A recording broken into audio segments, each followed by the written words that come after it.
Ladies and gentlemen, welcome to the official WWE 2024 Royal Rumble prediction show right here. I'm your boy Ango, and of course, today I'm joined by Billy TKO. Obviously, we are just a few days away from the WWE Royal Rumble. Obviously, a lot of plans, a lot of big surprises, a lot of big potential possibilities on this card. So I thought it would be perfect that we talk about it, break it down match by match. We're going to talk eliminations. Yeah. We're going to talk returns, debuts, call-ups. I mean, there's a variety of things that could be going down at the Royal Rumble, which I think this year for sure, definitely one of the most exciting Royal Rumble builds I have seen in a very, very long time. So obviously, I'm very excited to talk about this. If you guys want to support the channel, you guys want to support the show, we're both live on our channel, so feel free to drop a super chat. It guarantees that your questions or comments will get read on the stream. And then, of course, if you guys want, you could always become a member on my channel. It starts at $1.99 a month. You'll also get a shout out for that. Billy TKO, how in the F are you doing today, my friend? I'm good, Ango. How are you today? Everything good? Feeling all right? Yes, sir. Obviously, a very, very, very big week for pro wrestling. WWE's TV deal stuff. Yeah, big week. Just a big week in general, and on top of that, the Royal Rumble is Saturday, which, like I said, dude, it's the most exciting build up I have seen for a Royal Rumble, and God knows how long. I agree. So obviously, I'm pretty damn excited about that. But yeah, man, a lot of great things happening at this time for the Royal Rumble build. As of now, there are 4 matches on the card. That could change. There is some rumors that WWE might be willing to add a 5th match on the card. There are rumors that it could be a women's tag team championship match. There are rumors that it could be an intercontinental championship match.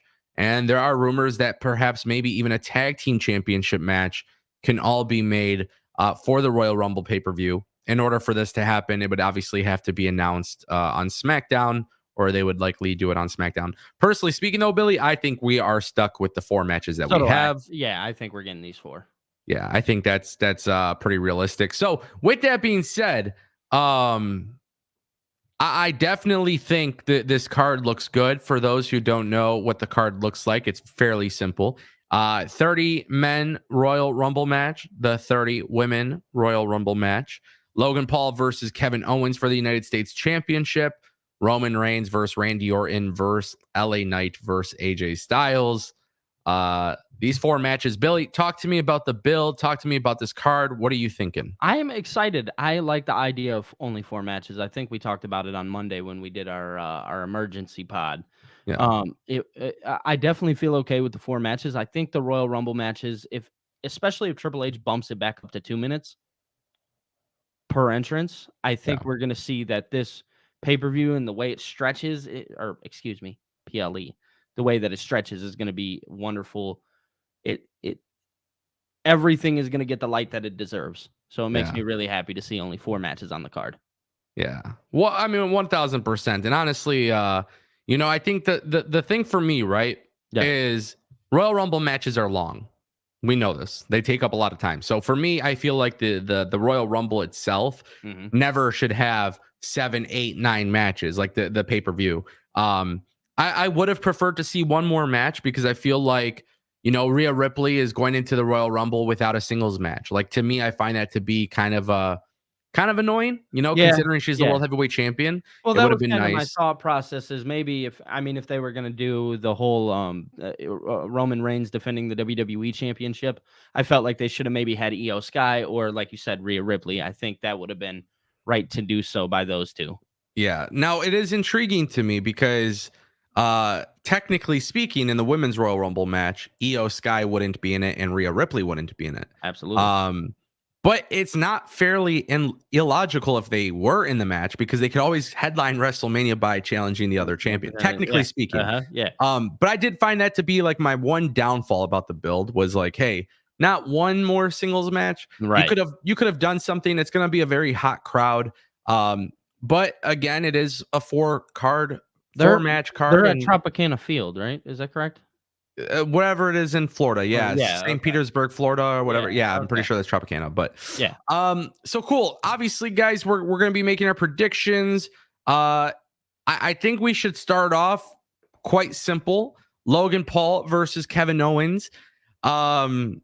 This is a match with a pretty good build. I would say Logan Paul and Kevin Owens really stepped it up in the last few weeks, but this is a United States Championship match, and Logan Paul's in it.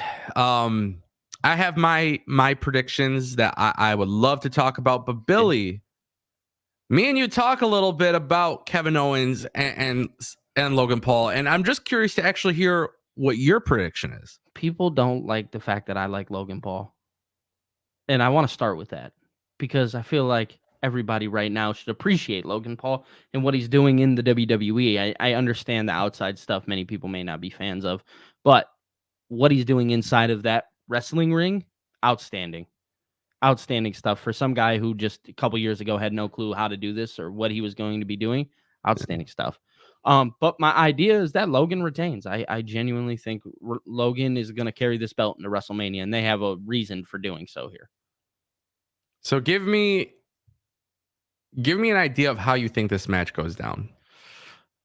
So I think obviously, the punch, right? These guys have been building and making both of their punches seem very powerful.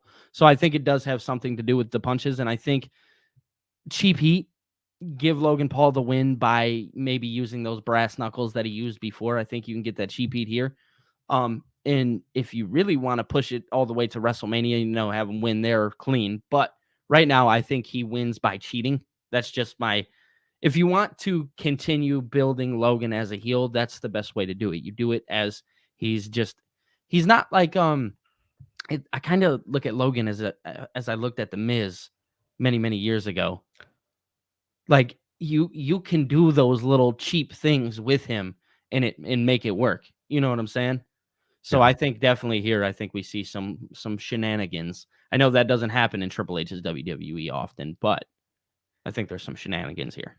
So I agree. There is definitely shenanigans here, and it should happen. Yeah. First of all, I'm a huge Kevin Owens fan. Yes. And this is the way to get Kevin Owens in a high profile singles match at a Big Four pay-per-view. Yeah. And that's actually one of the reasons why I'm okay with Kevin Owens losing this match, because Kevin Owens can get cheated. And at the end of the day, I think Kevin Owens should very well, if I was predicting 2025 WWE, I think it's inevitable that Sami Zayn gets the World Heavyweight Championship from Drew McIntyre at some point. Yeah. And Kevin Owens finds his way competing for the World Heavyweight Championship. Yeah. Kevin Owens is that good, but you got to keep highlighting him in high profile matches. Even if you lose, there has to be a reason for him to lose. Right. And it has to be justified through the booking. So I do actually agree with you that Logan Paul is going to cheat. The thing, I stick to this. When you said it a couple streams ago, you said something about Logan Paul, Austin Theory, and Grayson Waller. Yep. And at a time where all of these factions in WWE are really kicking ass, like I'm very happy with these factions. I actually want to see WWE go all in on that. It's almost like a pop star. Like they're pop stars. In a weird way. They're not obviously pop stars. Pop stars, singers. Right. But yes, it kind of gives me that vibe of like I'm better than you, superstar, like red carpet. Yeah. Yeah. Oh, like we're influencers, know, and like it kind of has that vibe to it. But the thing is, like, I could see it working very well because they're heels.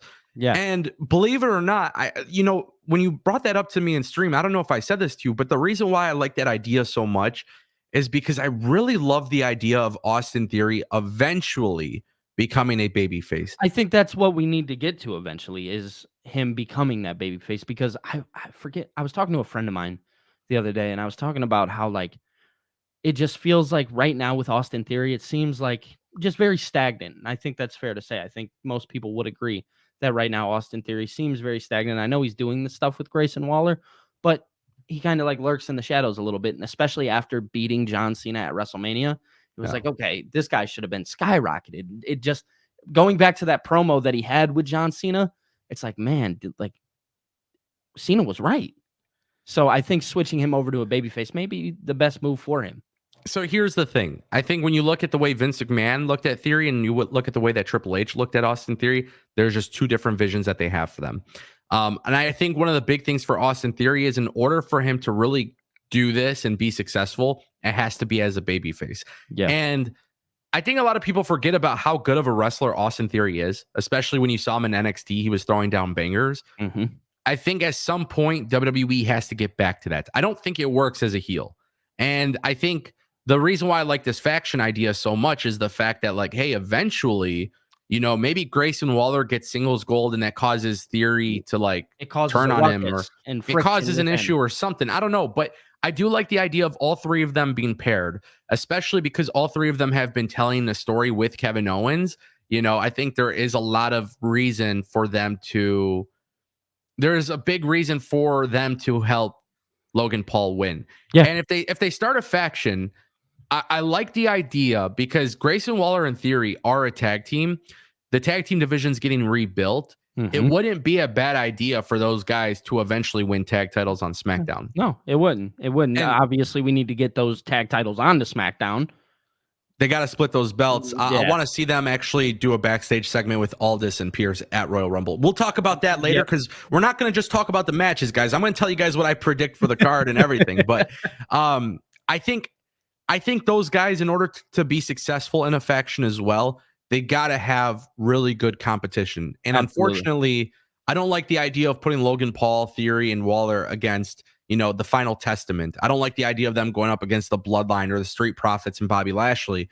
But what I like the idea of them is picking on all those smaller guys backstage. Yeah, almost like the Alpha Academy and stuff like that. Like going back there, maybe not, but like Akira Tozawa and guys like that. Maybe they're bullies. Right? They're bullies. There you go. They're simple. It's simple stuff. They're bullies.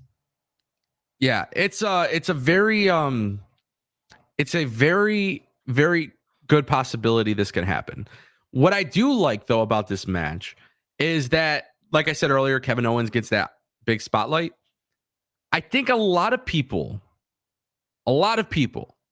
underestimate Logan Paul's in-ring ability. Absolutely. And if there is a guy that's going to bring some amazing in-ring action, it's going to be Kevin Owens that brings that out of Logan Paul. Yep.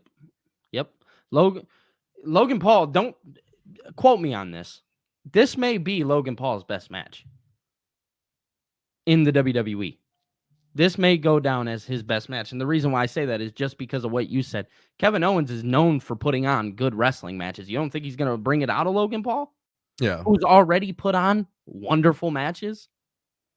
Oh yeah, Kevin Owens is about to bring out the best in Logan Paul. What I would be curious to see, and we'll talk obviously about the men's Royal Rumble match in a little bit, but what I'm curious to see is, does WWE go the route of having Logan Paul win this match, and then Logan Paul goes into the Royal Rumble, and he also has a major spot in the Royal Rumble? Because last year with him and Ricochet, that obviously had everybody talking. It was a beautiful, beautiful sequence. Yeah. But I do maybe, right? You look, Gunther's in the Royal Rumble. Why can't Logan Paul be in it? Especially because I feel like that. Well, hold on, Gunther's not having a singles match. No, that's true. That's true. But my idea is that the Intercontinental Champion is in the Royal Rumble. Why can't the United States Champion be in the Royal Rumble? Of course, yeah. I think that's more or less of what it is. Yeah, and that's why I'm curious to see how this match unfolds. But this is actually one of those matches where I think potentially like a lot of people will be happy. And Kevin Owens is no stranger to falling off crazy shit. What I would actually like to see WWE do, and more specifically, it could actually work out this way. And maybe this is me like overbooking for sure, but I want to get your opinion. What about this possibility of Kevin Owens, like in the middle of beginning of the night or whatever, Kevin Owens is backstage, gets interrupted by Logan Paul. Something happens. Kevin Owens gets a cheap shot, or he gets cheap shotted by Logan Paul. Yeah. They run this angle where Kevin Owens runs to Nick Aldis and Adam Pearce, both GMs, and says, I want my match changed into no disqualification, street fight, whatever, something like that, right? Yeah. This way, and I always go back to, it was something I really, really enjoyed about the Royal Rumble. I'm pretty sure it was last year, if I remember correctly, but it was the pitch black match Yeah, that was where LA Knight. And, yep. with Bray and LA Knight. Yep. And, obviously everybody who knows my channel knows how much of a big fan I was of Bray Wyatt. Yep. But the sequence that happened after the match with Uncle Howdy, I saw a lot of people, beautiful. a lot of people were negative towards that because they're like, oh, what is this? And, but I looked at Uncle Howdy jumping off the top or whatever it was, Yeah. and it's like, I think they should do something in this match where they can go out of the arena, out of the ring and wrestle and do this stuff because Logan Paul will jump off of crazy shit. He wants to do the crazy stuff. Yeah. But also Kevin Owens wants to do it. And this could be one of those times where, like, hey, have a backstage segment, set it up. Have Kevin Owens go to Nick Aldis and say, I want this to be no holds barred. I want this to be street fight. I want this to be a whatever. Yeah. But that's Kevin Owens being detrimental to himself because that's when you can get Theory, Waller. Yep. That's what I was gonna say is that takes away from the shenanigans idea, but allows him an easier way to lose. So they do something crazy. Maybe all three guys throw him off a Titantron. I don't know. But maybe. But I'm just saying, like, that's what I would kind of like to see here because as of right now, the match is just a singles match for the U.S. title. And I think this match will be good just by itself, but it could be the thing that, like, really takes it to a whole different level by changing the stipulation. Absolutely. Very excited. Very excited for that match. Yeah, I love this. It's cool, man. I love this, man. I think this is my potential match of the night, believe it or not. Considering, yeah. It doesn't have too much competition. Right. Hey, no. Hold on. To be fair, no. But listen, to be fair, though, the four-way match has a lot of potential to be crazy.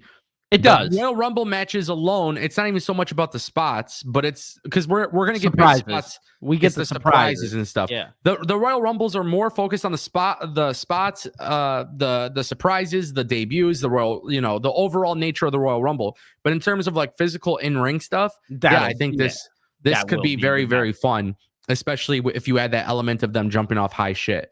But yeah, I think we both agree Logan Paul wins this match. He retains. But now we got to add to this prediction because this is the road to WrestleMania. And I want to look back at this live stream and say, hey, were we right? Were we wrong? Right. And this is more in particular about the United States Championship. Yes. So we have the Elimination Chamber in Perth, Australia. Yep. Then we have WrestleMania. So, Billy, now after this match, I want you to give me your prediction as to what you think will happen with the U.S. title, Logan Paul. We both predict Logan Paul will win. So how do we get to WrestleMania? What do we do there? So there's so many different ways that you can go about this. Obviously, the Elimination Chamber, like Ango said, is going to be coming up in Perth, Australia. You can have him do, it could be another singles thing, or it could also be, call me crazy, an Elimination Chamber match for the United States Championship. You want to make these titles feel important. And let's be real here. Gunther's Intercontinental Championship feels very important. Logan Paul's U.S. title doesn't feel all that important just yet. So how do you make it feel important? You defend it in the Elimination Chamber. You have it be 6 superstars all the way around through the Elimination Chamber. Who do you have in there? That's to be determined. But you have Logan Paul win in the Elimination Chamber. Logan Paul winning in the Elimination Chamber inside of the Elimination Chamber would be insane because nobody's talking about the actual Elimination Chamber itself. Everything that's being talked about with the chamber is just big things that could potentially happen. Nobody's talking about the Elimination Chamber match itself. You want to put on a good Elimination Chamber match? Here you go. Again, you get 6 superstars from SmackDown. Let Logan Paul defend it there. You book, he looks like a strong champion winning the chamber. Again, you want to get Theory and Waller involved? Go ahead. You know what I'm saying? A lot of crazy stuff you could do. It's interesting. So you're predicting how many total Elimination Chamber matches? I think what they normally do too. So you don't think they have one for the World Championship? No. I think there's something bigger going on with Cody and Punk too. I mean, there's so many. Okay. I don't agree, but no, that's okay. With the world championship, we know that world heavyweight championship can't be defended. In Roman going inside the chamber, I don't see it happening. Brother, the point of the Elimination Chamber match is to declare the number one contender for the world title. Then you do 2 Elimination Chamber matches. You do one for the U.S. title. Gunther is gonna go his belt, in my humble opinion, against Bronson Reed. Okay, so again, you have a women's chamber and a men's chamber. So I just want to make sure I'm understanding you correctly. You're saying the men's chamber should be for the U.S. title? US title. Yeah. Okay. Yeah. Because you make a good point. Because the 2 are the women and the men's. You make a good point.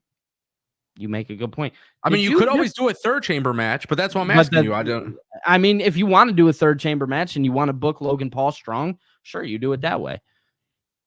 But I see your point, and I've just been debunked, and I don't like that. Not live. I've been debunked. Okay, so now it's an interesting prediction. I don't agree, but it's an interesting prediction, and that's why predictions are awesome because anything could happen. What I would actually say is Grayson Waller needs a huge singles match. And so this little group between Logan Paul and Grayson Waller and Theory should actually split up at Elimination Chamber. What? Yeah, before Elimination Chamber. It shouldn't be. I don't know. I think there was a lot of intrigue about the idea of Grayson Waller. All right. Grayson Waller versus Logan Paul at Elimination Chamber pay-per-view singles match. And, unfortunately, Logan Paul will beat Grayson Waller at home. So, okay. Hold on. So you think it should start Saturday? Yeah. And then when is the Elimination Chamber? Do we know the date?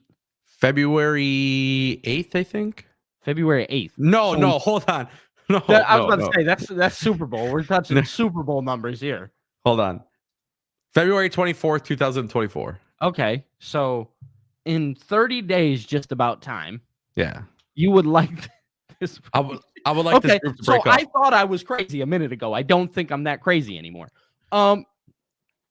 That's absurd. No, that should not be the case. Why even do it then? Because you've put it on TV? Well, first of all, it's not like they just started this pairing randomly. Like they've been doing it for a minute now. But to be fair, you need to have a big singles match for Grayson Waller at Elimination Chamber. You do, because he is from Australia and he's been doing the promoting and stuff over there. But does it have to be against Logan Paul? Or can we maybe do something with the tag team championships on that show? That is a possibility too.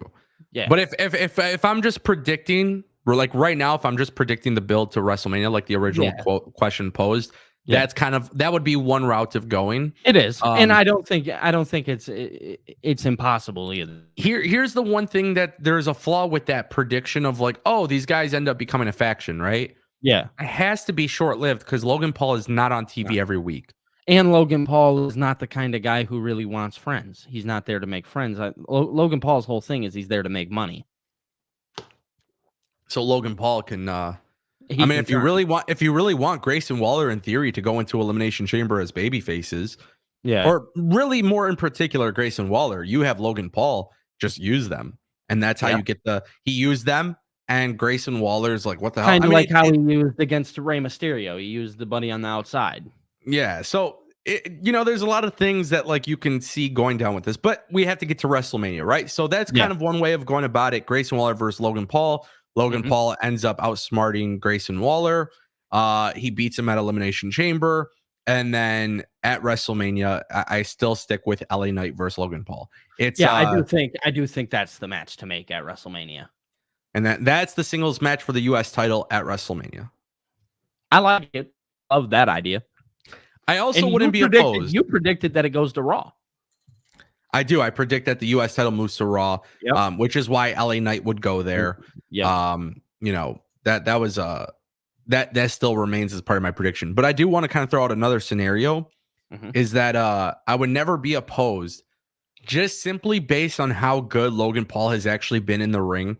I would not be opposed to a 6-man ladder match at WrestleMania. Yeah. So that could actually include Logan Paul, Bobby Lashley, LA Knight. You could put Santos Escobar in there, or Andrade, who we'll talk about in a little bit, I'm sure. Yeah. But you could do a 6-man ladder match, and then Logan Paul could actually lose the match, and he doesn't have to get pinned or submitted, which I think is never a bad idea when you could No, protect the champion. it's not. But that's how I predict it. I predict Logan Paul wins at Royal Rumble. Logan Paul gets a massive singles match at Elimination Chamber, and then at WrestleMania, he drops the belt in a 6-man ladder match. That would be the most ideal thing. Yeah. I want to see multiple men in a ladder match at WrestleMania, and I don't think it works for Gunther's belt, but I do think it works for Logan Paul's. Yes, absolutely. Just because you get the crazy spots and stuff like that. We've seen Logan Paul in a ladder match already, and within the Money in the Bank match, so know that he's going to do something crazy. We know he's good for this, right?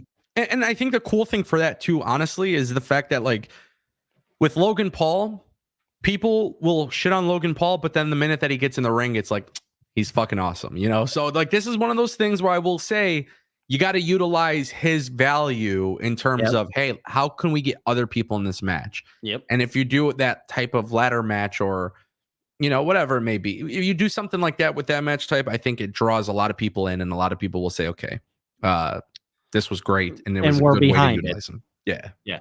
Mm-hmm. I agree. Nice.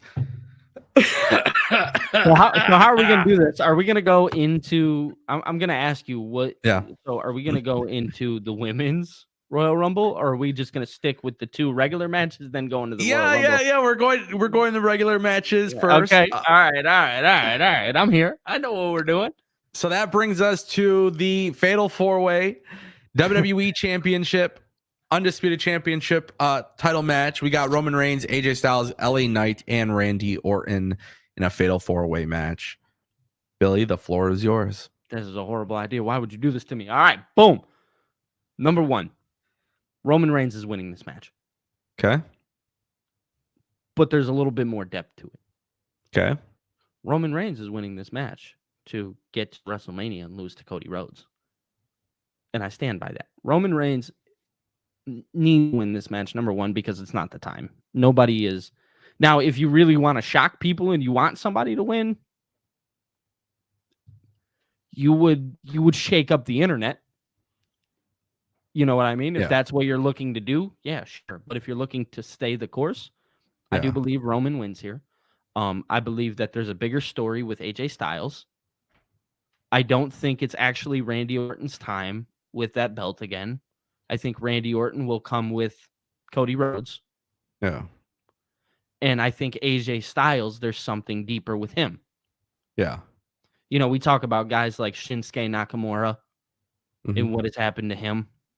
We talk about guys like Bronson Reed and what's happening with him. I think we're going to see AJ Styles kind of go for maybe an Intercontinental Championship, maybe for a United States Championship.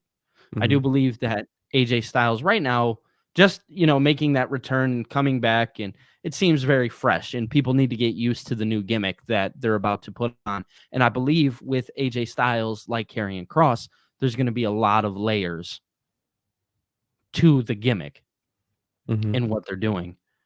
But I genuinely think right now Roman Reigns needs to win this belt because there is a long-term story going on. We talk about The Rock, and I understand that people want The Rock, and I get it. And we'll talk about this more in the men's Royal Rumble prediction and how we get there.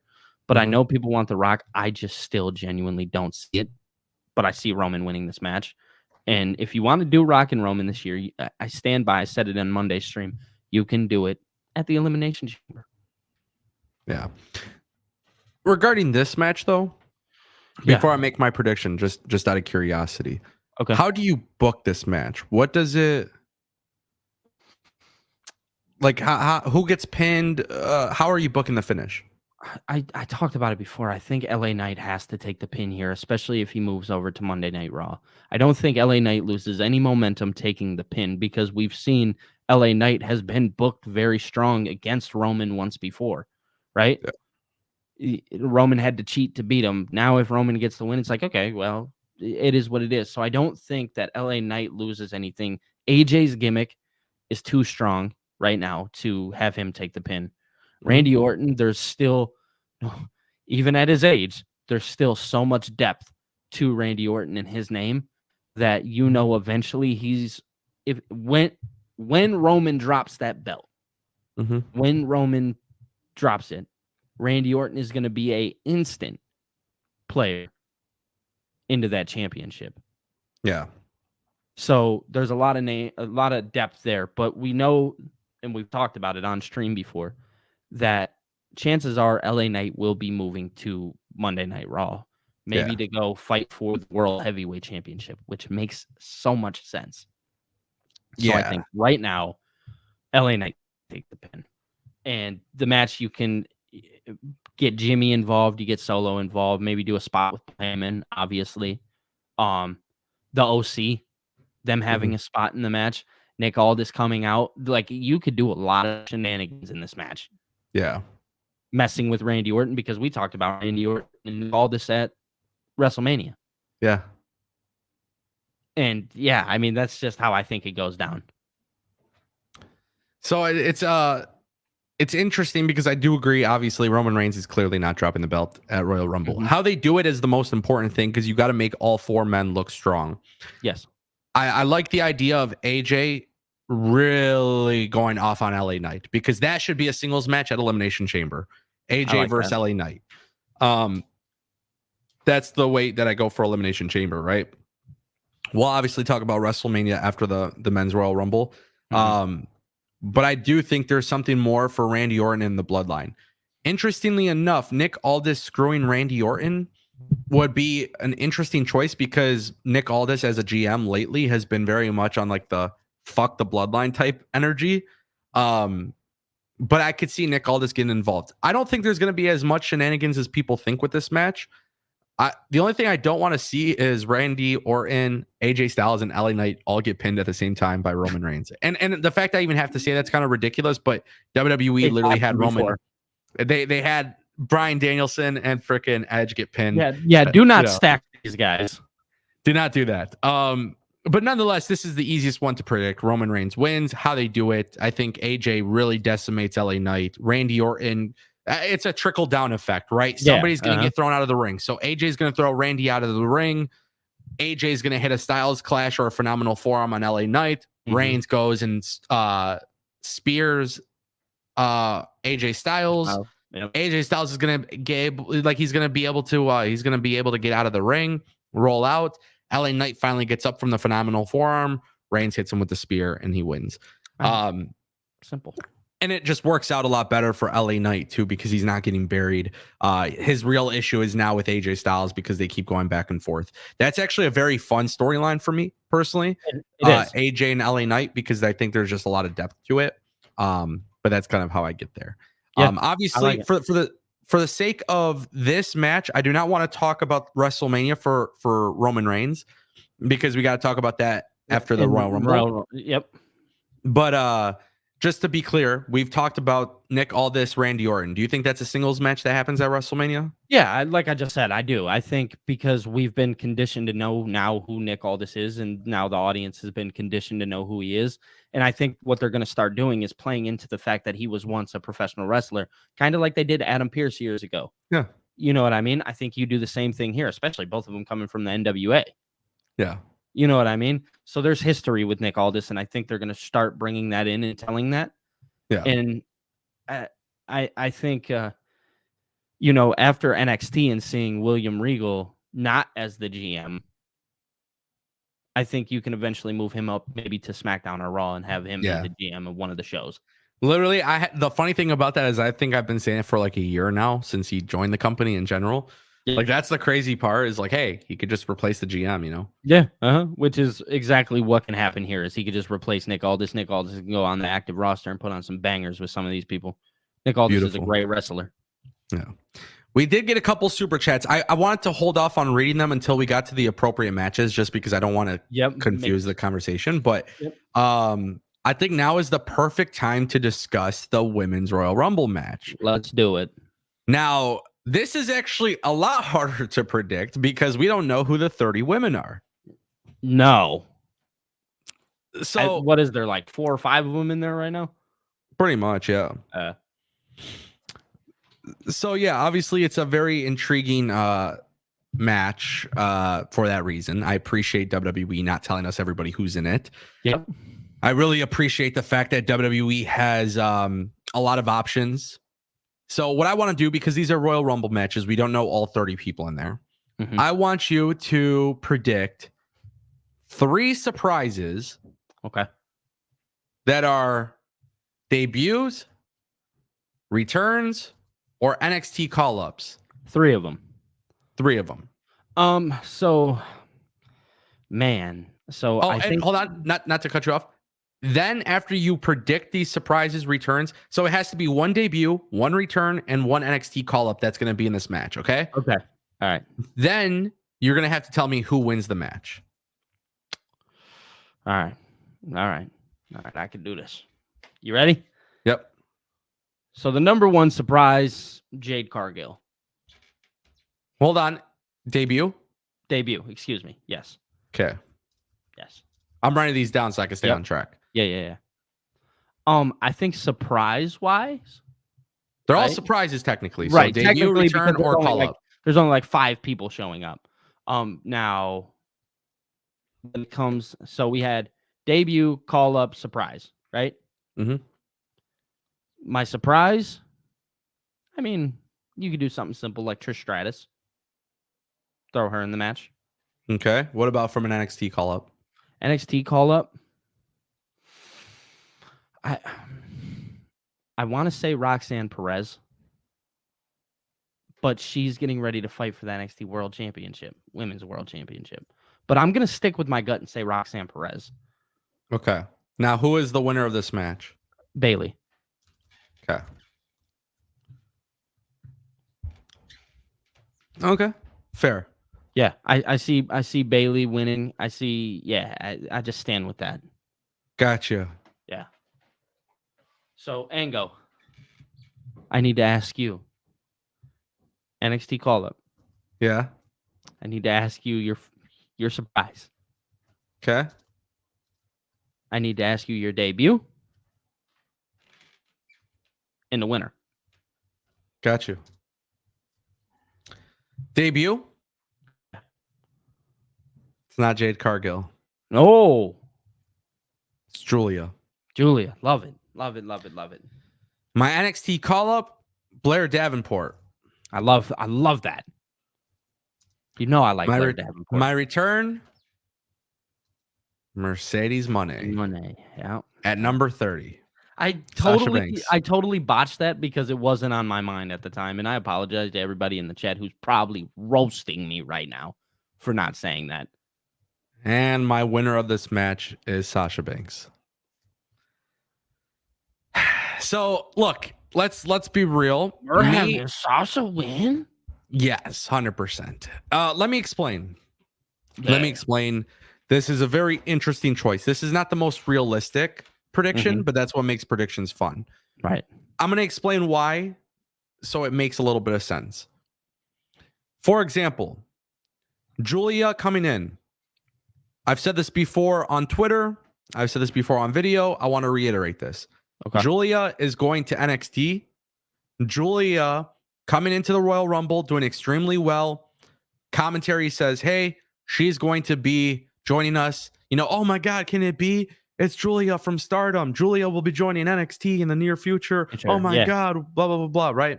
Yeah. I could see a lot of commentary could put her over.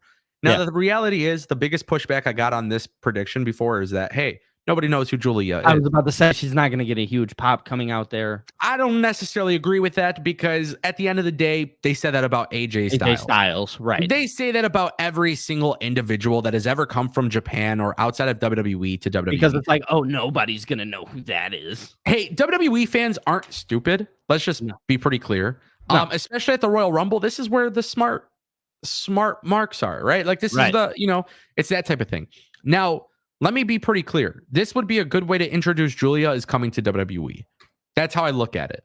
Now, in terms of the debut, yeah, I think Jade Cargill is an exceptional idea. 100%. Jade Cargill debuting instead of Julia, by the way, is far more realistic. The problem is I want Jade Cargill not to go into the Royal Rumble, make her debut, and then lose the Royal Rumble. Mm-hmm. You see what I'm saying? Yeah, Like, that would it be a makes sense. stupid way to call her up, is just to, oh, hey guys, here's the new flashy toy. Right. Oh, by the way, she's not good enough to win this Royal Rumble match. I don't like that idea. Blair Davenport from NXT is a very good, smart call up to the Royal Rumble. I love Roxanne Blair Perez. I love Blair Davenport in the Royal Rumble here. I love that for her right now. I think that is the best decision. Sorry for cutting you off, by the way. I think that is a great idea. So it's not that Roxanne Perez won't happen, because I could see Roxanne happening as well. Yeah. They're going to have multiple NXT women. Yeah. But for me, I think Blair Davenport's like perfect for this, because she could get eliminated, not a big deal, but she could have a strong showing. And it kind of goes to show you, like, if there was a female that I would want representing NXT in the Royal Rumble, like Blair Davenport, Roxanne Perez, Cora Jade, those are some of the names that I'm looking at. But with WWE, you never know. They might put up somebody else who they're pretty high on. But yeah. Obviously, Cora Jade is injured. Roxanne Perez has got a lot of stuff going on. I think we see her in the Royal Rumble. Blair Davenport would be fun. I think also, too, I chose Sasha Banks. And, that's this is me standing on business. And I said it's not realistic. These are not realistic. These are just kind of like what I want to see. But I put it out there on Twitter. And I think this is a very, very big part of what I genuinely believe. And I think a lot of people hate the fact that I said this, but I truly do not give a flying shit. I said if Mercedes does not appear on AEW Dynamite tonight, I believe 100% she's a surprise in the Royal Rumble match. There is too much confusion in regards to Mercedes showing up in AEW. Initially, I'm seeing stuff on Twitter where it's like, oh, she's going to be at Daly's place. Oh, she's going to be here. Oh, she's going to be there. It's imminent. Imminent is such a very vague word at the end of the day, but at the same time too, I think there is a lot of incentive with WWE and Sasha coming together. I think there is a far more benefit for Sasha. From the outside looking in, I think Sasha and WWE is a better fit than Mercedes and AEW. Yeah. Now, she probably is going to AEW, right? She probably is. That's a very big possibility. Yeah. But, the reason why I put out that tweet was very simple. Tony Khan, if you bring in Mercedes and you bring her into a Dynamite before Royal Rumble, you literally just single-handedly destroyed WWE's the excitement towards Royal Rumble. Yeah. There's a lot of people who are confused as to what she's going to do. If you truly have her, you bring her in a few days before the Royal Rumble, that kills all the excitement towards Royal Rumble, which, by the way, people are like, well, why would Tony Khan care? He's got a show that's going head-to-head with the Royal Rumble that will absolutely decimate him. Collision will get decimated. Collision is fine when it goes against sports and UFC. When it goes against WWE pay-per-views, it's nobody cares. Because all your fans are watching that. So the problem is, when you have this Royal Rumble match, and I'm looking at it from that perspective, I was like, no, Tony Khan didn't bring her in so far. I think Tony Khan should have. If he truly has her. And I'm not questioning whether he signed her or not. There's nothing that really confirms it, but I would say Sasha showing up at number 30, absolutely. I just feel like you said, there's been so much talk about Sasha actually going to AEW and nothing happening that it's like, well, there's just too much about it. Brother, I'm sure we'll talk about this a lot, but I don't believe the 90% of dirt sheet stuff. Especially when it has to do with WWE and who they're in contact with or signing with. Triple H has went onto a press conference and literally said that, we always knew this was going to happen. I also don't trust a damn word that Triple H says in a press conference. No, me either. That's just how I look at it. He told you that he's just leaked stuff out just to, I gotta swerve people. Well, I think Triple H. I mean, if I was a wrestling promoter, and I'm just being honest, I would tell everybody lies. Yeah, I would lie all the time. I would tell everybody, oh yeah, hey, by the way, we're having Cody Rhodes versus Stone Cold Steve Austin at WrestleMania. And then the report goes out, and then everybody's like, oh my God, it's really Cody Rhodes finishing the story. Oh my God, they were wrong. But that's what I would do. I would try to swerve people. Yeah. At the same time, too, let me explain my flaw though with Sasha returning. Because there is a flaw. And just so you know, if I wasn't putting Sasha here, Bayley is my choice, right? Yeah. Bayley's my choice. Bayley and Io Sky at WrestleMania. There's a huge storyline here. There's a lot of things on television that point to that. But if Sasha did win the Royal Rumble, what intrigues me is how do they get Sasha in the main event of WrestleMania, and who is it against? Because it could very well be against Io Sky. But does WWE go the route of having Io and Bailey break up? They break off before WrestleMania. So this way at WrestleMania, you have the Kabuki Warriors, who are the women's tag champions, against Bailey and Sasha. Yeah. Or do you go the route of Sasha Banks wins the Royal Rumble, Io Sky and Bailey have a one-on-one match at Elimination Chamber, Bailey wins at Elimination Chamber, and then you get Sasha versus Bailey at WrestleMania, headlining night one. If you want to make that match, you can, but did you say headlining? 100%. You say headlining. Yeah, I think I've seen them. I've seen. Comes in. Yeah, see, I actually watched them wrestle, and it was them. NXT Takeover. Oh, I watched the match. It's not headlining match. It's a WrestleMania headliner. Yes, absolutely. I just don't know if this year's the year. No, I don't think anything this year is for sure. That's the problem with it. That's why I said it's not. There's no 100% way, but that's kind of what I would do with Sasha Banks returning. And I really do think Sasha shows up. I do. I and I don't have insight on this. I don't have somebody feeding me info. I'm just I'm standing on business. Like I really like think I said, I thought she was going to go to TNA. That was my original prediction a long time ago. And then obviously that did not happen. Then expectation became, oh, well, she's just going to go to AEW, and that hasn't happened. So I think we all fall back to the same place that she once knew and she once came from, and that's WWE. And if you really want to pop me, I guess that's your best way to pop me, especially for that women's Royal Rumble match. With not a lot of surprises that can actually happen through that match, there's only one person that could really blow the roof off that place. And I think So here's the cool thing. You could always do Sasha versus Rhea Ripley, but I think it's going to be Becky versus Rhea Ripley. Yeah. Which that in its own could also be a headliner, right? Yeah. I don't want to see Sasha come back just to be women's tag champion. No. And what I think would be really dope is if you actually separate them, Bailey and Sasha, because Bailey could get jumped, and then you kind of wonder, like, why isn't Sasha? Like, Sasha makes the save, but she's not doing it because she's friends with Bailey. It's almost like, I'm just having your back because I saw everybody else turn their back on you, but I still want to like compete one-on-one. Can I ask you a question? What if Sasha came back as Sasha? Obviously, I know if she does come back to WWE, she's going to be Sasha Banks because that's what everybody knows her as. Yeah. But what are the chances that she comes back with the gimmick of Mercedes Moné? Which is kind of, in general, the same gimmick in some sense, but it's more booted up, like standing on business. Right? That's how I looked at her. Very unlikely and very stupid, in my opinion. Really? It's a stupid idea. I know this is not going to be a popular opinion, but the thing is, there's far more value in the Sasha Banks name. There's a reason why Mercedes puts in her Twitter and Instagram bios and stuff. It says, Mercedes Varnado, formerly known as Sasha Banks in WWE, Koska Reeves and whatever it was called, or Koska Reeves. I don't know. I didn't watch the show. I didn't watch the Star Wars stuff, but yeah. She'll put like the character names. I do. I think there's far more value for WWE's audience. Sasha Banks. Yeah. Now, what I don't care about is the name portion, because I think she's just that talented where it's like the name doesn't matter. They could literally call her Mercedes. They could call her whatever. They could call her Superstar 001. It doesn't matter. She's amazing.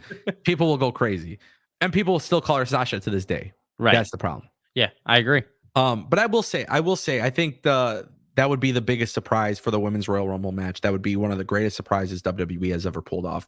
And I just genuinely don't believe any of the reporting in regards to AEW or WWE. I think it would be big in the sense of what they did with CM Punk and looking at. I think this actually kills the CM Punk thing because the CM Punk thing was, we know for a fact he ain't coming back to AEW. Right. Like we just know that's not happening. So, and if you use common sense, it's like, yeah, we like TNA, but the likelihood of him going to TNA over WWE, it's not very likely. Right. So this actually kills it, because it's like immediately when, WWE's not in talks, they expect her to show up in AEW. Like if I was WWE and I don't want you to know that she's coming, I would say the same thing. Yeah. You know, do I think she's had talks with AEW? Yes. Do I think there was probably some sort of potential stuff coming? Yes. Also, they said this like a year ago with Mercedes. So the problem is it was, she's going to be at Grand Slam. She's going to be there. She's going to be here. Maybe Wembley. She showed up in Wembley. Yeah, she was sat there at Wembley. So the thing is, it's like she got injured. Okay, you had plans with Mercedes. See, this is the thing that pissed me off about the reports, right?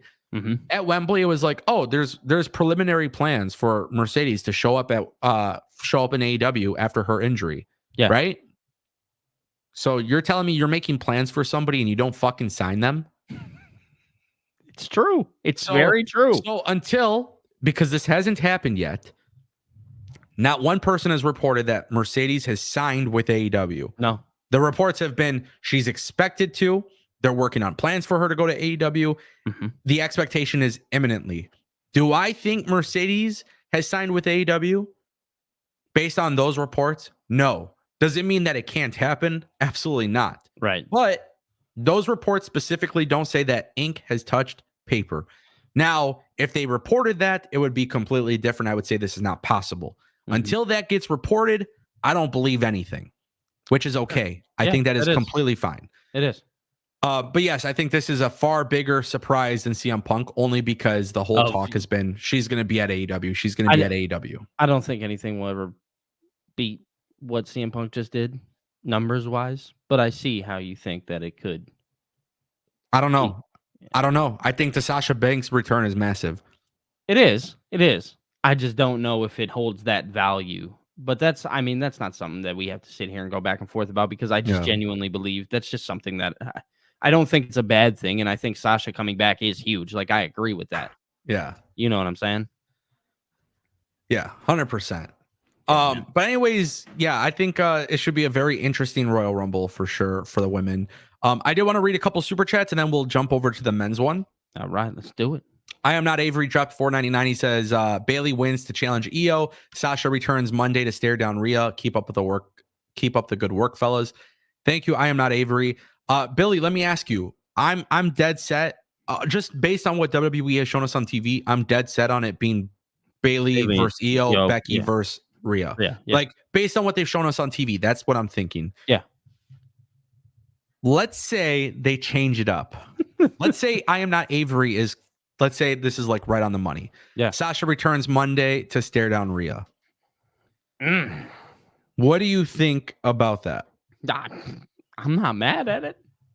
Tell me why you'd be mad at Sasha returning the Monday after, which I can imagine.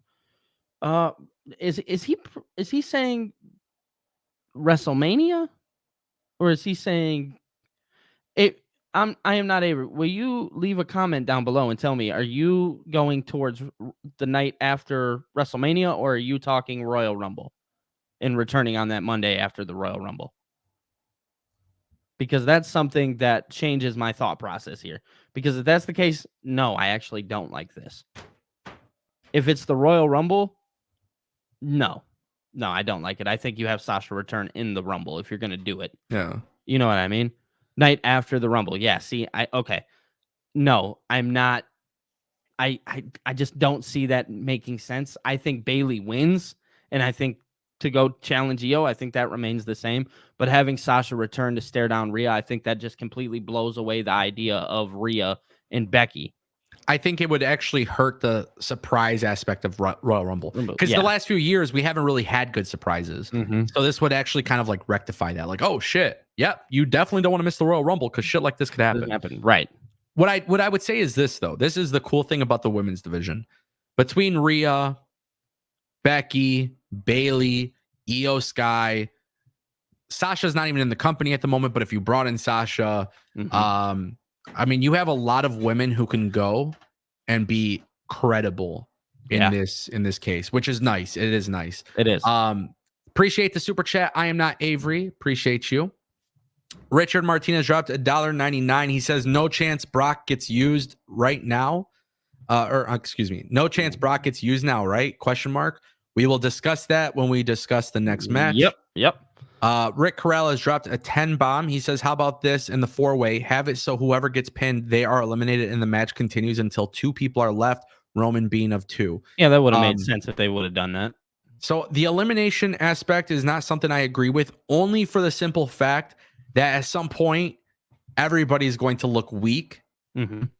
Which I think you want to, in this type of match, you want to protect somebody. So the finish is going to be somebody's going to get thrown out of the ring. Roman's going to steal the win. And like I said, all those guys, they need to be, if they're going to lose, they need to lose strong. 100%. Yeah. Appreciate the super chat, Rick. Appreciate you. I am not Avery dropped another one. He says, Mandy Rose is the surprise. Jade is the debut. Tiffany Stratton is the call up. I love Tiffy. Yeah, well, I love Mandy Rose. She's amazing. I love what she's doing on the internet. She's awesome. All three of these are pretty realistic in my opinion. Mandy Rose does not make sense to me though. I think it 100% makes sense. She's literally been talking about like, hey, if I know I've seen on her podcast that she has talked about it in that aspect, but I think she steered too far away from it. I like it. I think it's a great idea. I think it would be a surprise. It would be fun. I could see it very much happening. Which the good thing about this, right? Bringing in Mandy Rose, I often talk about women's mid-card titles, and she would be a great person to. Bro, she kicked ass in NXT. She kicked ass in NXT. Women's champion. It was amazing. Her run was incredible. Let's add to this because I really love the super chat. I'm watching NXT. I see JC Jane and Gigi Dolan.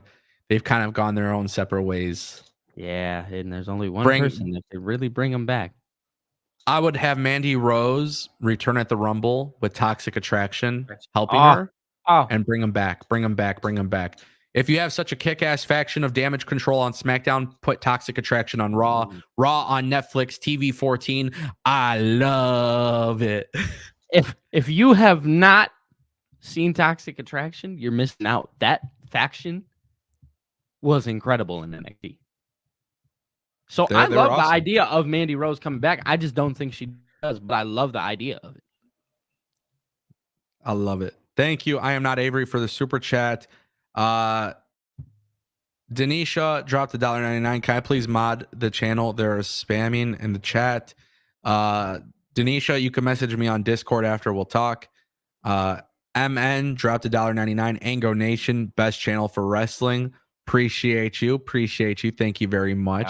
Greatly appreciate it. And we have Mr. Gashi in here dropping 11 Norwegian krone in the chat. Shout out to you, Mr. Gashi. That's crazy. You knew what that was. Yeah. I know all about foreign currency. All right, big dog. That's my bad. Appreciate the super chats, everybody. Keep them coming. Now it is time to get to the men's Royal Rumble match. Billy, one debut, one surprise return. NXT call up. Who is the winner? Give it to me. So I'm gonna start with. Can I start with my NXT call up? You start with whatever the hell you want. I don't give a shit. All right. So I'm starting with my NXT call up, which is Ilya Dragunov. I think he shows up in the Royal Rumble match.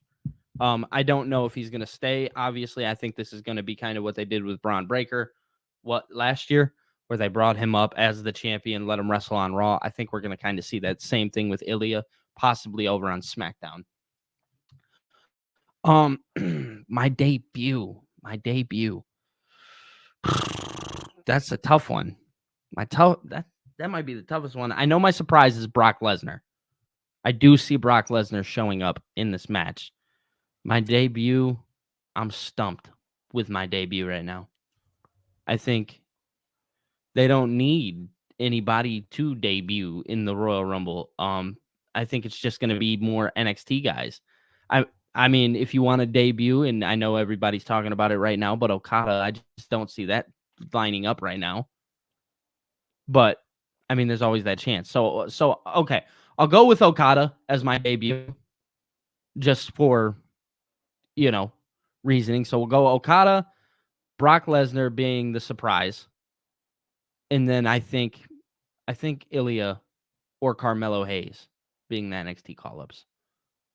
Lexus King's another good one. So give me your official. You said Okada? Yeah. So I'm going with Okada. I'm Okay. going with Brock Lesnar, and I'm going to stick with Ilya. Okay. And who's your winner? CM Punk. CM Punk's the winner.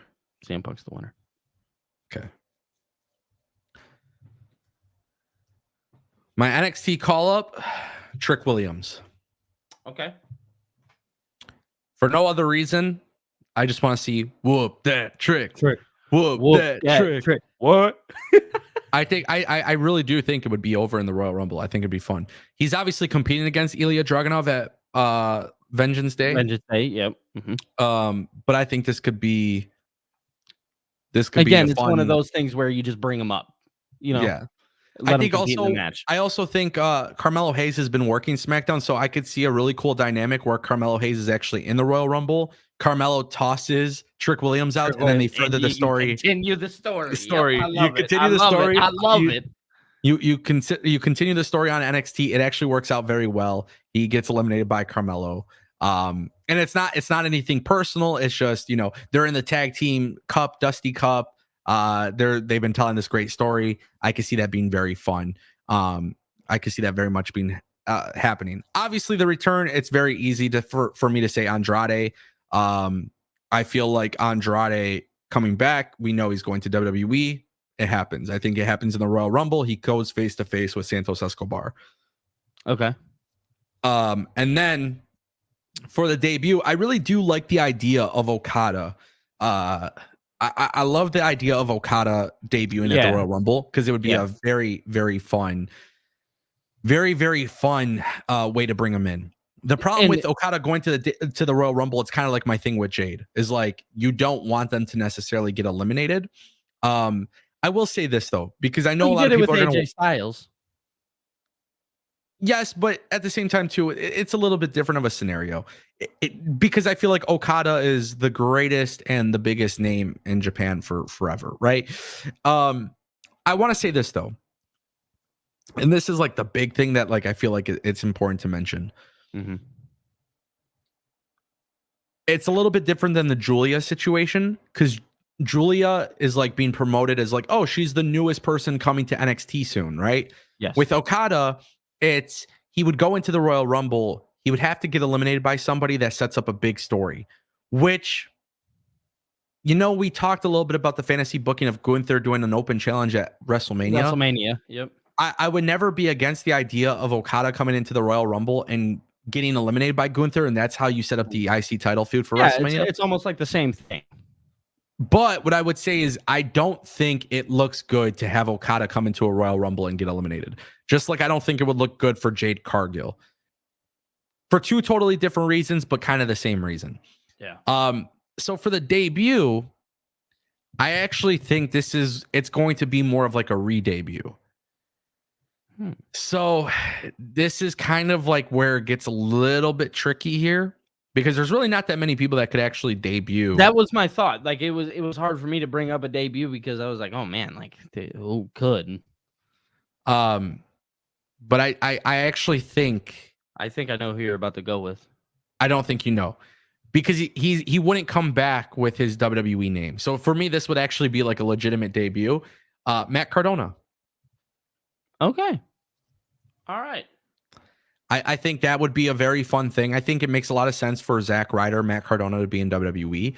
Yep. And I think it's really well now in there.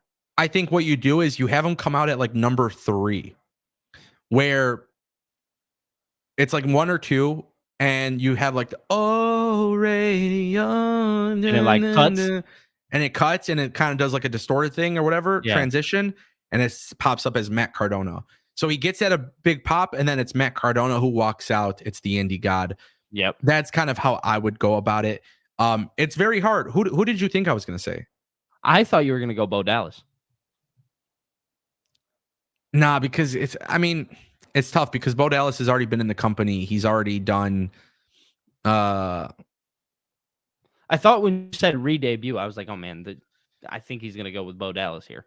Yeah, re-debut is somebody who is getting packaged differently. And I think Matt Cardona. I'll be honest with you, if there's one that I'm like pretty dead set on saying like I'm 100% wrong, it's this one. Yeah, I mean, I'm not saying it's the worst though. Like I love the idea of Matt Cardona showing up in the Royal Rumble. I think he is the guy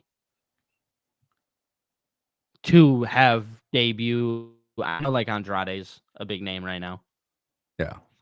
But There's two things I want to say in regards to this. You said CM Punk was your winner. Yes.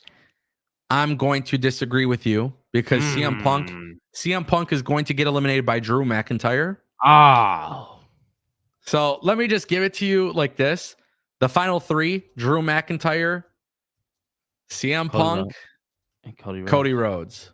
Oh. And Cody Rhodes will be a two-time winner because Drew McIntyre was so close to getting it done. He took out CM Punk. Cody Rhodes will take advantage. And he will win. You're saying at the Elimination Chamber, then you have the chamber match be the number one contendership for the World Heavyweight Championship. That way you don't have to have the World Heavyweight Championship on the show. Is that what you're saying to me? Yes. And that's when you can have CM Punk win the chamber. Okay. You can have CM Punk, Drew McIntyre, whoever else in the chamber match. Now, problem is I'm gonna argument. I'm gonna bring you an argument here, to which you say that you think that CM Punk will eventually turn heel. That's something that you've kind of stood through all these shows that we've done. Summer of 2024, yeah. Summer of Punk. So you're telling me that CM Punk is supposed to walk into the Elimination Chamber and he's supposed to win the Elimination Chamber, and you want him to win the one match that would make him look like the biggest babyface? Or would you have him walk in, win the Royal Rumble, and get spoiled treatment, come out at number 30, get spoiled treatment, and that's how you build the feud as a heel? Cody enters number 1. Okay. Drew McIntyre enters, I don't know, number 17, 18, whatever. Yeah, middle. You could even have Drew enter number 2. Cody and Drew to start it off would be kind of fire. Yeah. But Drew McIntyre, Cody, CM Punk, final 3. Drew destroys CM Punk, throws him over the top rope. He ruins it for CM Punk. CM Punk comes in at number 30, right? Drew McIntyre now, you get the red carpet treatment. You get spoiled with all this stuff. Oh, CM Punk, whatever. That could set up either a singles match for them at Elimination Chamber or whatever. But CM Punk going and getting eliminated by Drew is perfect. Drew takes his eyes off the prize yet again. Cody takes advantage and wins two times in a row. But I think Cody looks like the spoiled one, taking advantage. No, not really. I mean, Cody's not really spoiled. He was number 1, and he got and he outworked everybody. Yeah, you're absolutely right. Cody versus Rock WrestleMania. I still stand on it. I don't care. He's gonna finish the goddamn story. You said Cody versus Rock. Rock or Cody versus Roman, bro. You know what I mean? I knew what you meant. You know what I mean. Yeah, I stand by, and to all the people who are like, nah, it's not gonna happen. Cody's not finishing his story. He's finishing the story. Yeah. We just have different ways of looking at how he finishes it. Yeah. I did want to point out one thing before we continue. Yeah. We left Naomi off the list for the Royal Rumble. We did. Both of us did. We both did. Not because I don't think she doesn't return at the Royal Rumble or anything like that. I don't know if she does. I don't know if she won't or if she will. But I do like this idea. And the reason why I say this is I do like this idea of the Royal Rumble having surprises even without the Royal Rumble matches. Yeah, absolutely. There's a lot of things that they could do from a backstage segment standpoint. So just kind of want to throw this out there. Like after the Royal Rumble match, and maybe this is where I have a little bit of an intriguing thought process, and I kind of wanted to point this out. And there's a reason why I didn't say Naomi, right? Okay. If you're going to have surprises on tonight and you want to keep the surprises coming as we build to WrestleMania, just hear me out. Yeah. Be patient with me. Have the men's Royal Rumble match open the show. Yeah. I think there's a lot you can do with that one opening the show. If Cody wins, right? Let's just hear me out. Cody wins. You start doing some backstage segments with the way I booked it with Drew and CM Punk and all this stuff. You could have Drew going backstage just going crazy. While you see Drew McIntyre going crazy backstage, you see Nick Aldis talking to Naomi, or you see Adam Pearce also talking to Naomi, and it's like contract negotiations in the background. Yeah. Nobody really knows what's going on. Right. That would be a fun element. I also think this idea, and truly, I think this works great.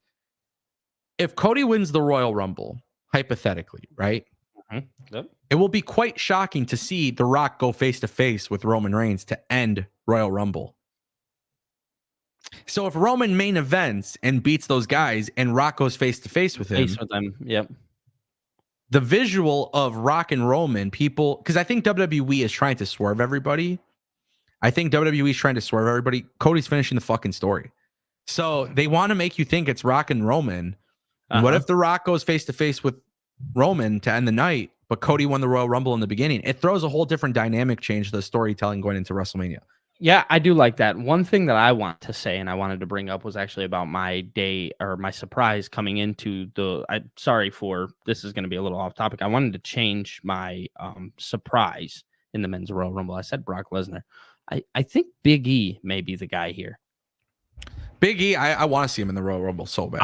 I think Big E may be the guy that you bring into the Royal Rumble and you let him have a really good showing in the Rumble. And because Big E, if people remember, he was doing great single stuff before he was actually injured.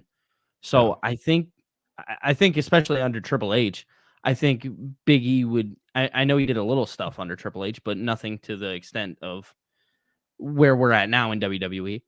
Yeah. I think Big E could be one of the biggest superstars a couple years down the line. So I'm going to go ahead and change mine because we are live and I feel like I could do it live. I can't go back and do it later. So I'm just going to do it now. And say Big E. Yeah, I'm going to say Big E. See, what's cool about this Royal Rumble, though, I'm genuinely saying this, right? And like I said, I don't think like Okada's the most realistic thing. Maybe Julia's not the most realistic thing. Yeah. Like, I think there's a lot of sense of realism with, Jade coming back. I think there's a lot of realism, obviously, with Andrade and like doing all these things. You have Jade Cargill. You have, I think some show more than others. Yeah, I think Matt Cardona coming to WWE would be very realistic too. Yeah. I think what's cool about all of this though is like this is the first time in a very long time where I think anything can happen. And I genuinely don't know if I could be upset. I was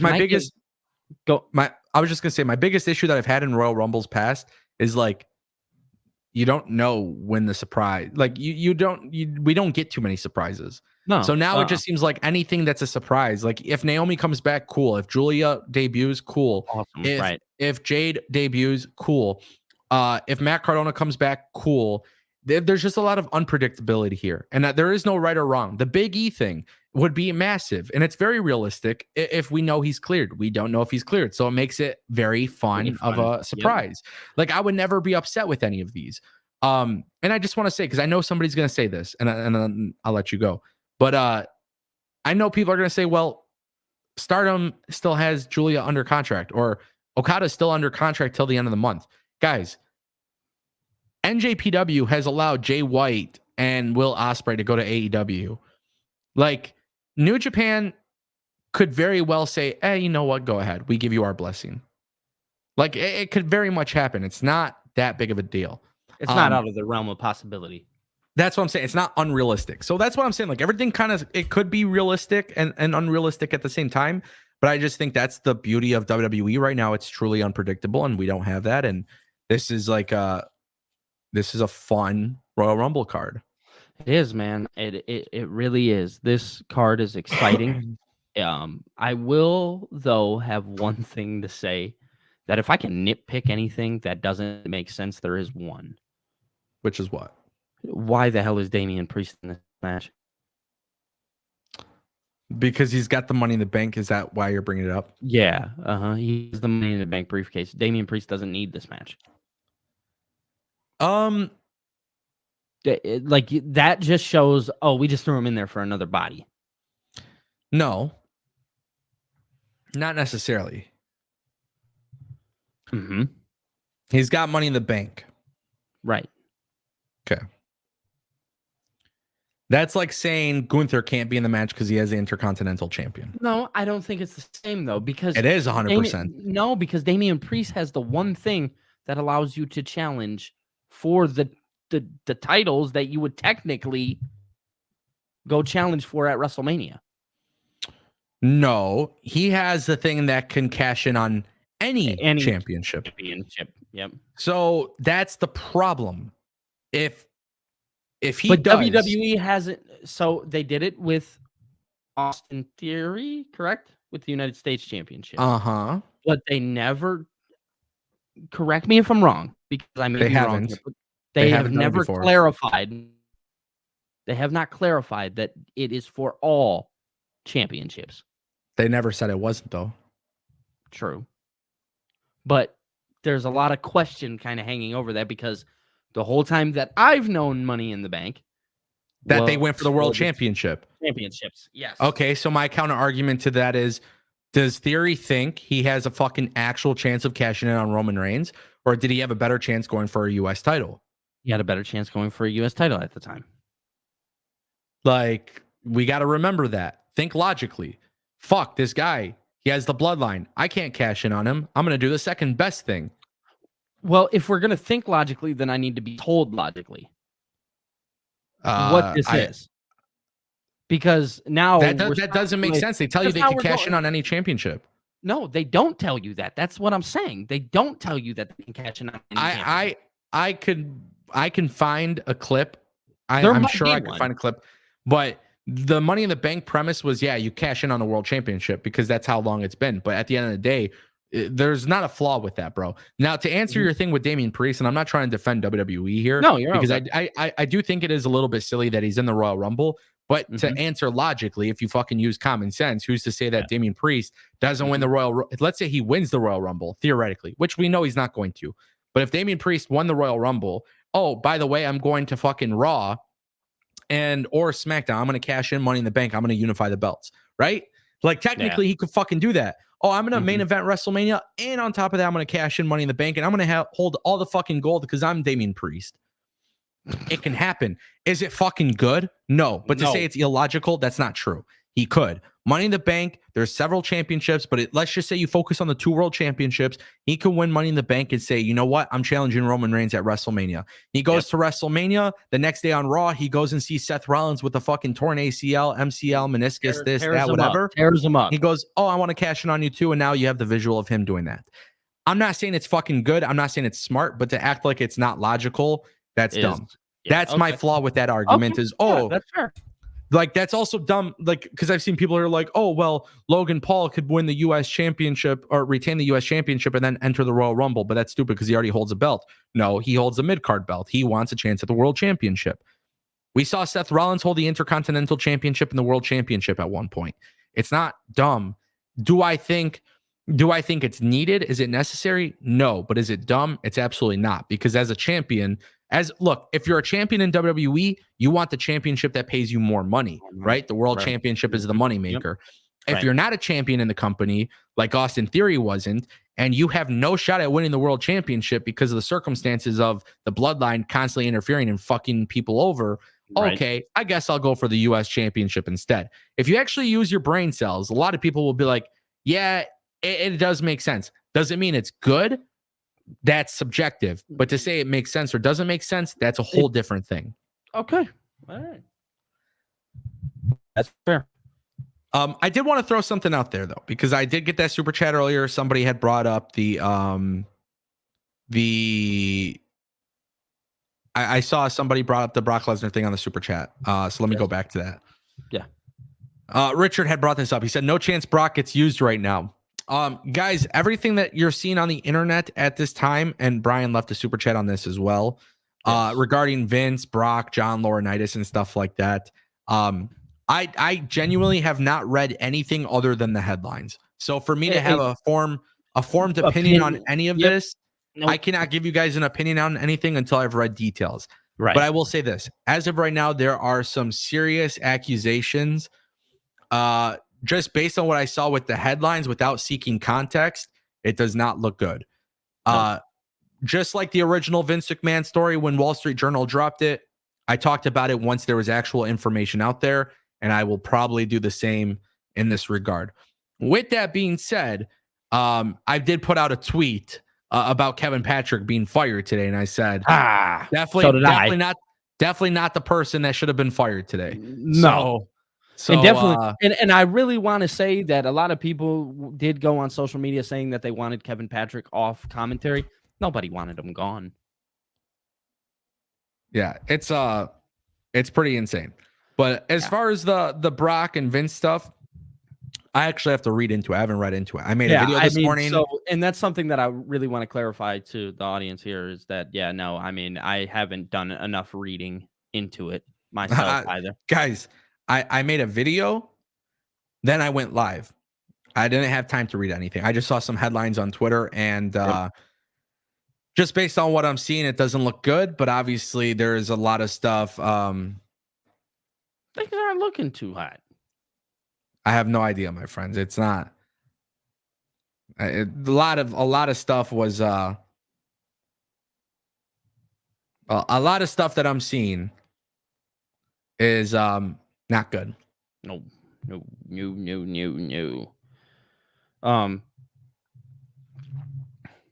It is kind of crazy to think though that Vince really could be fired under that circumstance.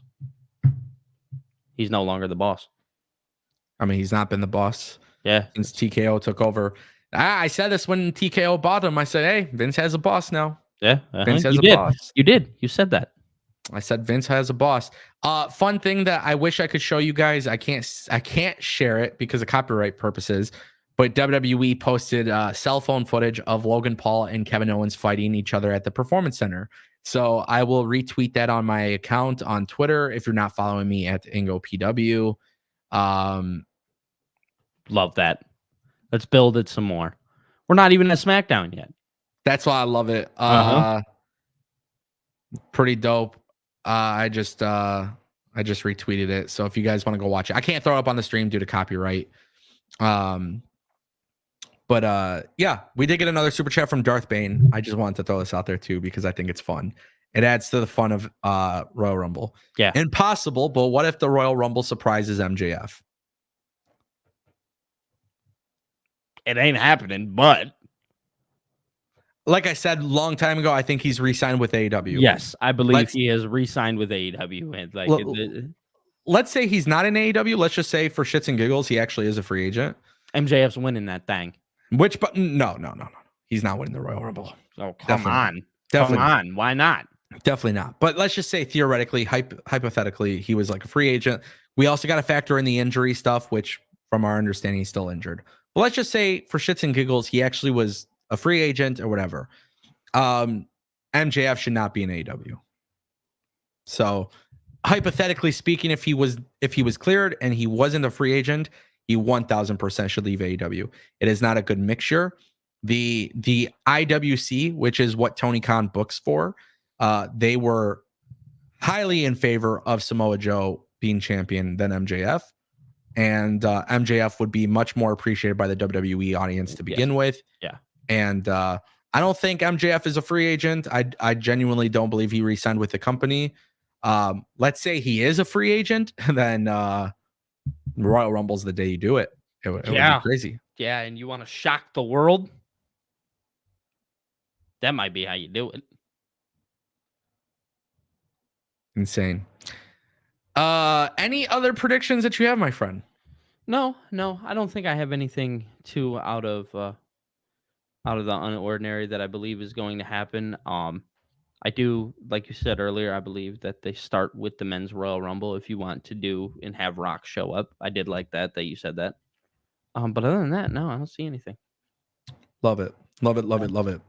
Ladies and gentlemen, that concludes our Royal Rumble predictions. It's going to be fun. I think no matter what happens, see, I never care if I get predictions wrong. No, it's a prediction. I predict, I fantasy book, I play with fun ideas. These are fun for the people. But I will tell you guys, I seen a lot of stuff in the chat today where I was very impressed. I did see somebody talk about Liv Morgan. I did too. Yeah. Liv Morgan spammed all over the chat. Just so you know, I agree. Liv Morgan should be in the Royal Rumble. 100%. Naomi should be in the Royal Rumble. everybody, I Cargill. seen a bunch of people commenting, and I was like, man, these are really good predictions that these people are bringing up. I seen Sheamus in there. Dude, Sheamus would be fun. Yeah. The whole thing is great, to be honest. Like I said, this is going to be the funnest Royal Rumble. Yeah, absolutely. This is the funnest Royal Rumble pay-per-view. I think, and it's so funny because I remember last year being like, I really wonder what Triple H would do with full creative reign on a Royal Rumble. And like, now we get to find out. But like, here's the thing, right? Like, there is not a winner that pisses me off. Like, if it's Punk, awesome. If it's Cody, fucking awesome. If it's Gunther, awesome. If it's Drew McIntyre, awesome. If it's fucking Sheamus, awesome. If it was like, there's literally not one person that can lose. Like, there's not a person that can win or lose these not matches. A wrong answer. There is not, bro. And I feel like what often happens, especially in WWE and AEW, I find myself in a situation where last year was the big one, man. I was like, fuck, I hate the idea. I really genuinely hate the idea of Bray versus LA Knight. Both neither could get the loss. I hated that, bro. Yeah. And then we got the match and I was like, okay, it's cool. But like, hopefully like LA Knight could recover from this and hopefully Bray can. And they did, and obviously it sucks because Bray's no longer with us. But it's like, I remember just like, I there's a lot of times in wrestling where I'm like, I don't know if I would book these two guys who like, they shouldn't be losing or they shouldn't be booked this way. And I find that to be happening quite often. And this is one of those situations where I'm like, fuck, this could be like really dope. This could be a really, really fun pay-per-view. There's not a, if Bayley didn't win, for example, but Jade Cargill came in and won. It's not. Who's going to be mad at it? I'm excited about that, But at the same time, too, I think Bayley winning the Royal Rumble could be very, very fun. It's logical. And Jade Cargill winning the Royal Rumble, like, I don't know. There could be a lot of fun stuff. I did want to point this out too. Frankie, I'm going to show you some love. Abyss would be awesome. Yeah. I don't think people understand since Abyss has been in the company, Joseph Parks, right? Since he's been in WWE, I have literally been saying, for the love of God, let him show up as Abyss. People might not know, some people will, but let him just do one Royal Rumble. The true OG TNA fans like myself would greatly appreciate it. And that would be fun. But you never know. I did see a comment from David Decker, and I just want people to know that I'm actually the surprise entrance. I'm actually going to be there. That's nice. You leak it? Yeah, I'm just going to leak it now so everybody clip it. So when I show up at number 30, just don't say I didn't tell you.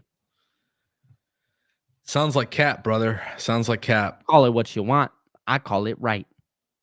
Nice. Yeah. All right, ladies and gentlemen, that is the Royal Rumble predictions. Billy has just spoiled the entire thing. Spoiled the show. You spoiled the show. Ladies and gentlemen, thank you for stopping by right here on the Ango Show. Live Royal Rumble prediction show.